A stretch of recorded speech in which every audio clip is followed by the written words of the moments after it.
Fellas, so yeah, I continue to get questions about my motor and what I'm doing with it and what my current rig is and all that kind of thing. So let's go talk about that.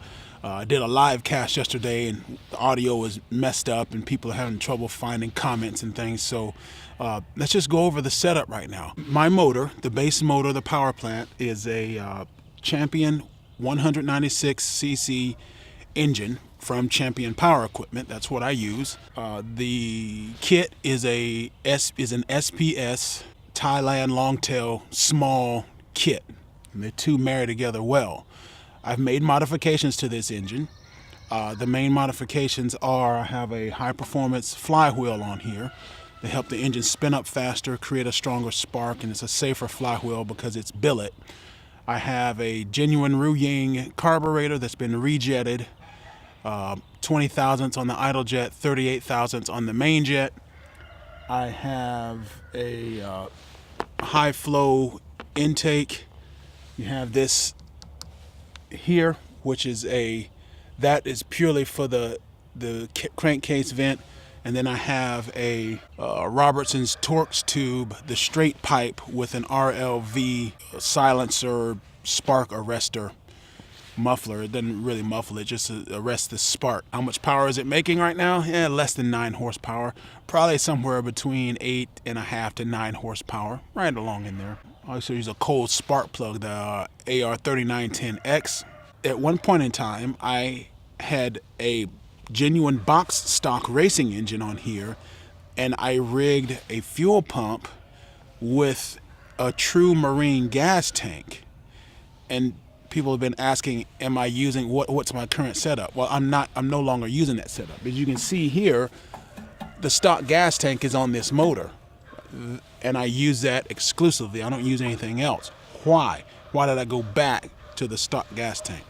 Well, the main reason I went to the main gas tank, to the marine gas tank, was because when I'm on the lower portion of the river and I'm miles and miles downstream, I would have to refuel this top tank on the river, and I never liked the idea of being on the water trying to refuel that because I didn't want to have any gas spillage into the river or whatever. I just didn't like it. So I said, man, if we just had a marine gas tank, get 6 gallons, eventually blew that engine up, as you know. While it was great, having a 6-gallon tank back there in the back part of this boat made it too heavy in the back of the boat. And these short little boats like that are hard to ballast out properly. That's why we're building the longer 16-foot boat.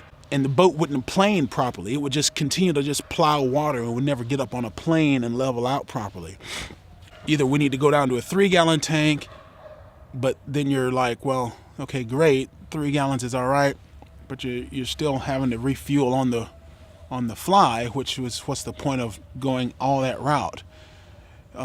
I just went back to this because this will get me most of where I want to go, just this 1 gallon. A couple of other, if you have a 2-gallon storage and 1 gallon here, you have your 3 gallons, right? 1 gallon to burn, 1 gallon to get back to the dock, and 1 gallon in reserve. That's what you always go by. The reason I switched back to this is because I started having leaks. None of the sizes of the fuel lines matched. So I had to use adapters and fittings and tons of clamps to get the various lines, because what works on a go-kart motor doesn't match the same diameter or thickness of line that's on a true marine gas tank. But another problem was with the fuel tank, these things are not vented all that well. So you see the vent here? That's the vent for this tank. The marine tank, there's no vent anymore. They stopped taking the vent out, so it would blow up so big that I was just scared that it wasn't gonna, it was in this hot Alabama sun, it was just risky, if you ask me. So I would often have to loosen the top cap on it just to get it to bleed off some pressure. And the pressure was so immense that it would push fuel up through the pump and just flood the carburetor, and you have gas spilling out anyway. My main fear was that, well, now I'm dependent on this pump. If the pump ever failed, I would have 0 way to get fuel to the carburetor, to the engine. And I'm thinking, well, is it worth the risk, right? Well, if I had a couple or three spare pumps on the boat and I could just change out pumps, or had a rebuildable pump that I could just have the parts and rebuild the pump right there on the river and get back fine. But why risk it? This is gravity fed and is absolutely perfect. Why not just use this? It's a better solution. It's simpler, it's more reliable. Essentially, there's just 0 points of failure. Once I went to the pump, you introduce lots of points of failure. The gas tank itself would bloat. It was too heavy in the boat. In order to put the on-off valve, that's another point of failure. Then you have the valve going, the line going to the fuel pump was another point of failure. You had the two lines here. You had to have the vacuum pump, so you got to worry about a vacuum seal. That's another point of failure. You got to worry about getting fuel from the pump to the carburetor. That's another point of failure. Then you got to try to make sure it's primed. That's another point of failure. The actual fuel pump itself is a point of failure. So you introduced a ton of failure points in the system that essentially has 0 failure points. Now, if the engine itself had a built-in pump like the Predator V-twin Predator with the 23 horsepower, then it'd be worth it because it's integrated into the engine and it's just, you can just use it like that and be just fine with it. A lot of guys do that. Some guys even add an electric pump, but for this small of an engine, it's just not worth it. On the live cast yesterday, I mentioned I was talking also about the what was I mentioning? The governor. The governor is your life-saving component in this engine. A lot of people don't realize, look, when you're building these engines, if you have to modify the engine for more power, you just don't have a powerful enough engine. You just need more power. Increase your power you just need more displacement. No replacement for displacement. This is the way Mr. Dobbs at Swamp Runner told me. He said, look, when you're on the racetrack, if your motor blows up, you can walk off the racetrack. But if I'm below a dam, you're 70, say if you're miles and miles up the river, out in some cold swamp, and your motor blows up, your life's in danger. I can't just walk off the river. I can't just walk off the lake. You can't just walk off the mountain stream, right? You get killed.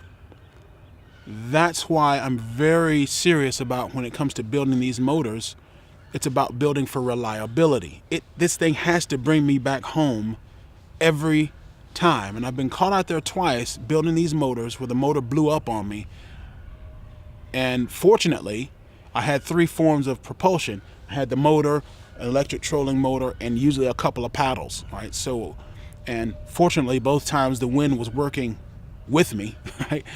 And I was able to get back safely. In terms of building for reliability, your number one safety feature is the governor in the engine.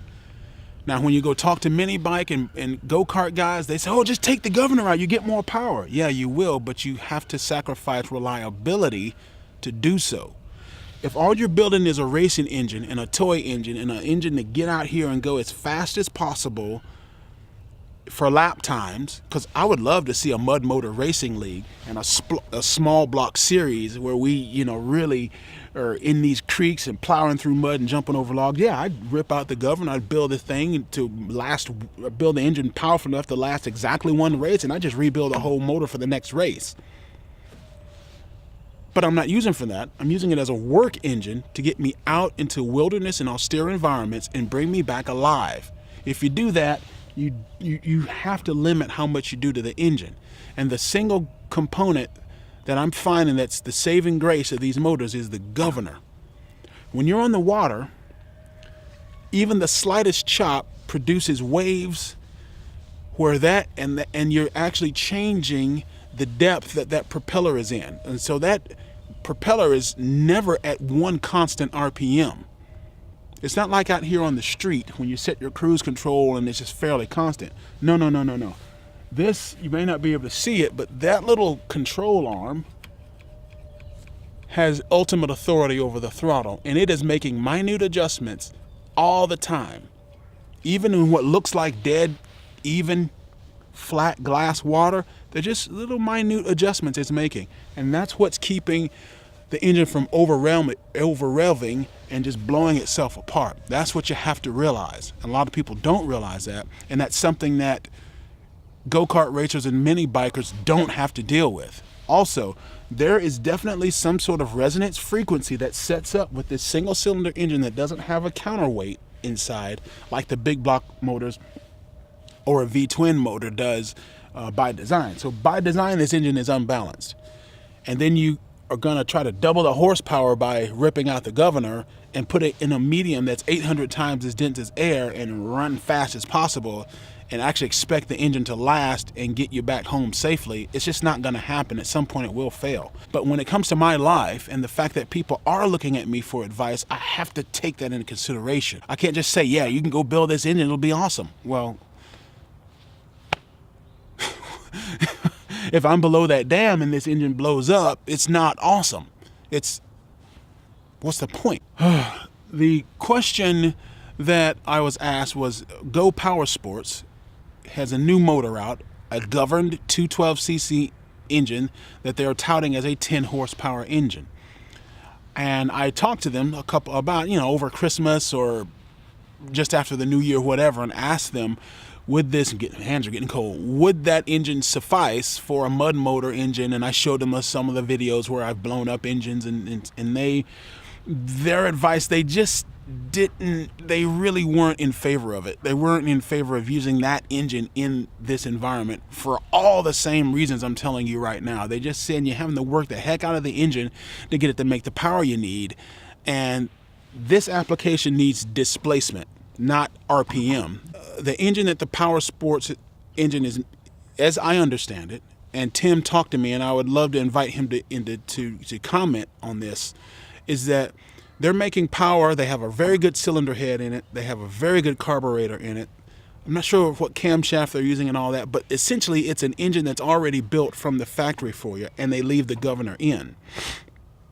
The question is can it hold up? No one in this environment, no one really knows. So if you do it, you're experimenting. And essentially that engine is a lot like the engine that I have here. And this engine is held up fairly well. The reality is if you're having to make any modifications to the engine to get more power, you just don't have enough power. You just don't have enough displacement. And these little engines only make real power when you start spinning them faster. Because I tweak the governor here, and I pull out the engine stop here, and I get more speed out of the engine that way. So I'm making a little bit of the power through increased RPM, but the governor's still in. I have a much more open carburetor that's getting more air in, an exhaust that's pulling more air out, a flywheel that spins up faster, and a spark plug and a magneto that makes a bigger, stronger spark and gets a bigger bang. I'm thinking of adding a CL1, the original Dynocam CL1 camshaft to this, to get just that little bit of extra lift, to get a little bit more air and fuel in, to sort of take advantage of everything I've done so far, relying on the governor itself to keep the engine at bay from over revving and over spinning and avoiding that weird resonance frequency that happens when you start building and overrunning these engines. Once I start building and finishing, hopefully this year, with the film Sugarfly, the new boat that I'm building, a 16-foot boat that's basically the 16-foot version of the boat here. This is a 12-foot 36-inch boat here that you see. I'm building a 1636. And the Coast Guard would let me have up to, I think 13 horsepower is the maximum they would allow me to have. And at that point, it would be, it'd be more interested in maybe selling this little boat and take the money from that to buy an actual 420cc engine and a medium kit that would be far better engine. If you're dealing with just little 10 and 12 foot boats, it's just not a good engine size for those engines. Why? Because according to Coast Guard regs, you're not going to be able to use more than 10 horsepower with a boat like that. This boat, Coast Guard says I can't have more than 10 horsepower. Fortunately, I'm only producing about 8.5 or 9 horsepower. The problem is, for every 500 horsepower, you need a bare minimum of about 10 horsepower for every 500 or so pounds that you're running. And I've heard some people say for every 36 inches of width on the transom, you need about 15 horsepower. So I'm thinking, And when I had this engine really decked out with my 212, yeah, I was probably producing about 15, and yeah, it really got on the plane exactly the way I want. You really need a longer boat, really. So in order to really use a 10 horsepower is about all this little boat can handle, and I'm building a 16-foot version of this boat.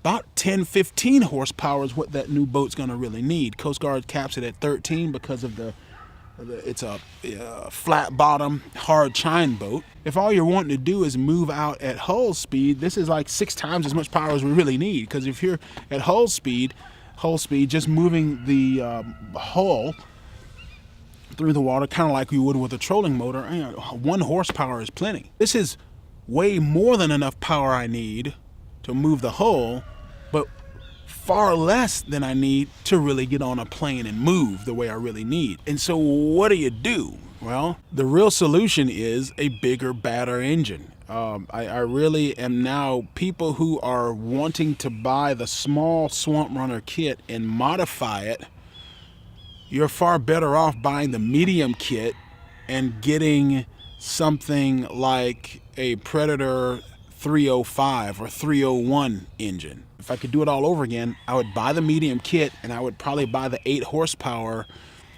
Predator or a 4 or 240 Honda. Right? It's just a better fit, and you're going to get way more torque than you ever would with this thing. And so those are my thoughts on building motors. And if you build these motors, you'll learn everything about these motors. You blow up a couple of these motors, you'll learn even more about them.